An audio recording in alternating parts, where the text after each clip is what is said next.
E ftuar në një studio televizive ish finalistja e edicionit të 4 të Big Brother VIP Glitako ka zbuluar shumë detaje jo vetëm për karrierën e saj muzikore, eksperiencën në shtëpinë më të famshme, por dhe për jetën personale.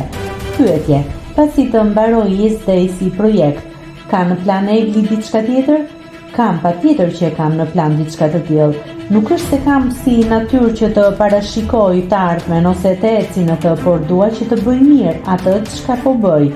Gjithmonë e kam një parapërgatitje të vogël dhe kam një plan B. Jam duke menduar për diçka, por nuk mund ta them konkretisht se çfarë.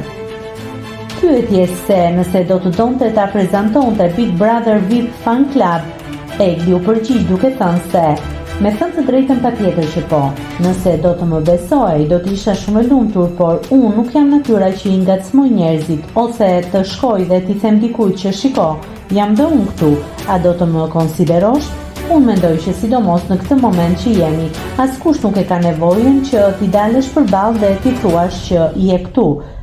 Ti din vlerat pak a shumë, tani e din dhe aftësinë në moderim, kushdo që e ka kompetencën e përzgjedhjes dhe nëse e meritoj, po, dhe është kaq e thjeshtë. Nëse klikoni mbi butonin subscribe, do t'ju shfaqen të gjitha publikimet tona. Ju ftoj t'i bëni subscribe kanalit, të pëlqeni videot dhe të lini komentin tuaj.